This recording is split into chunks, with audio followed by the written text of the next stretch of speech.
স্থাপন হয়েছে কিনা আমরা জানি না, কিন্তু স্কুল কলেজ অনেক বন্ধ হয়ে গেছে সরকার।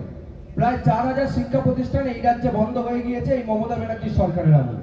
আর আজকে আমরা এই যে ভারতবর্ষের স্বাধীনতা আন্দোলনে বীর শহীদ তিতুমিরের মাটিতে দাঁড়িয়ে আজকে আমরা এখানে বক্তব্য রাখছি। এই শহীদ তিতুমিরের মাটি, এই বাদুড়িয়া বিধানসভার বুকে একটাও জেনারেল ডিগ্রি কলেজ নেই, একটাও আইটিআই কলেজ নেই। আমরা স্টুডেন্টস ফ্রন্ট আজকের এই মঞ্চ থেকে দাবি জানাচ্ছি, যিনি এখানকার এমএলএ আছেন, এমপি তো প্রয়াত হয়েছেন, নিশ্চয়ই আবার ভোট হবেন, যিনি এমপি নির্বাচিত হবেন, তারা যত দ্রুত সম্ভব যেন বাদুড়িয়ার বুকে জেনারেল ডিগ্রি কলেজ স্থাপন করেন। কারণ এই যে দুদিন আগে এইচএস পরীক্ষার রেজাল্ট বেরিয়েছে, এখনো পর্যন্ত ব্রাত্য বসু সেন্ট্রালি যে কলেজের ভর্তির ডেট দিতে পারেননি, যে কবে থেকে ছেলেরা কলেজে ভর্তি চালু করবে, এখনো পর্যন্ত ডেট দেওয়া ব্রাত্য বসুর পক্ষে সম্ভব হয়নি। আমরা ব্রাত্য বসুকে আগামীকাল, আগামী পরশুর মধ্যে মেল পাঠাবো।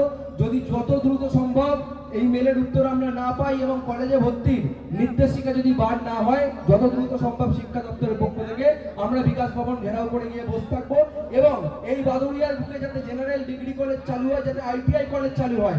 এখানকার প্রান্তিক স্তরের সাধারণ ছাত্রছাত্রীরা তারা বারাসাত যাবে পড়াশোনা করতে, তারা বসিরহাট যাবে, তারা শহীদুল্লাহ স্মৃতি মহাবিদ্যালয়ে পড়াশোনা করতে যাবে, এই বাদুড়িয়ার বুকে কেন কলেজ নেই?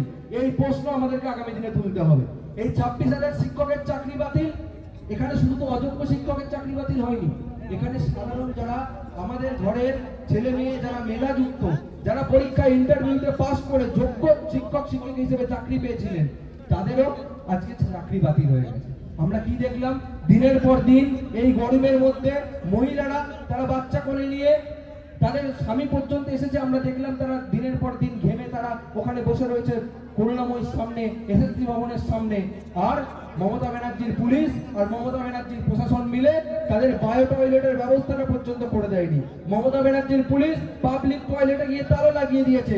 মমতা ব্যানার্জির পুলিশ তাদের সামান্য জলের ব্যবস্থাটুকু করে দেয়নি।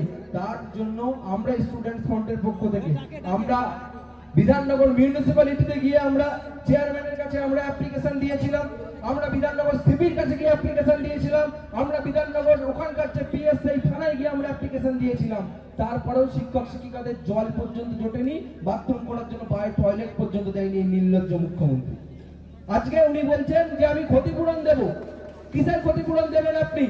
আপনার লজ্জা লাগা উচিত যে আপনি আপনার দলের যারা দুর্নীতি করেছে, যারা টাকা নিয়ে এই চাকরিগুলোকে বিক্রি করেছে, যাদের চাকরি বিক্রি করার জন্য আজকে হাজার হাজার যোগ্য শিক্ষক শিক্ষিকা তারা আজকে বঞ্চনার শিকার হয়েছে, আপনি সেই আপনার ভাইদেরকে, আপনার নেতাদেরকে বাঁচানোর জন্য আজকে বলছেন আমি সবাইকে দেবো, ভর্তুকি দেবো, ক্ষতিপূরণ দেবো।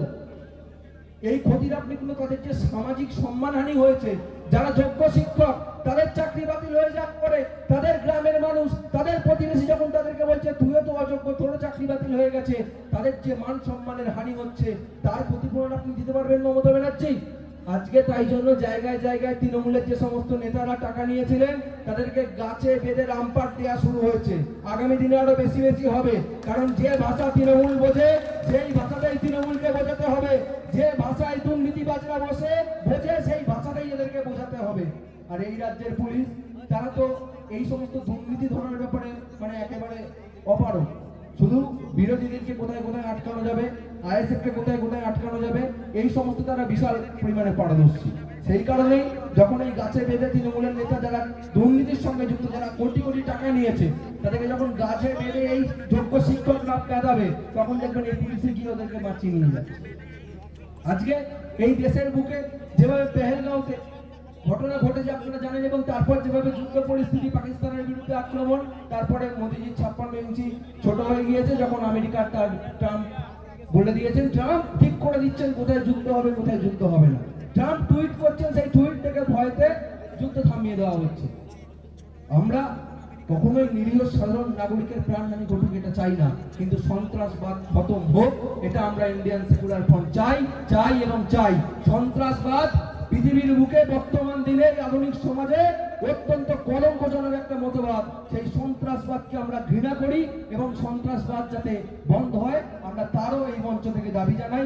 একই রকম ভাবে ওয়াকফ সংশোধনী বিল, যেটা কেন্দ্র সরকার অলরেডি আইনে পরিণত করেছে রাষ্ট্রপতির স্বাক্ষরের পরে, সেই আইন যত দ্রুত সম্ভব প্রত্যাহার করতে হবে, এই দাবিও আমরা আজকের এই মঞ্চ থেকে রাখি। বাকি বক্তব্য অন্যান্য বক্তারা বলবেন। আরো একবার সকলকে সংগ্রামী অভিনন্দন জানিয়ে আমি আমার বক্তব্য শেষ করছি। সকলকে ইনকলাব জিন্দাবাদ, স্টুডেন্টস ফ্রন্ট জিন্দাবাদ, আইএসএফ জিন্দাবাদ।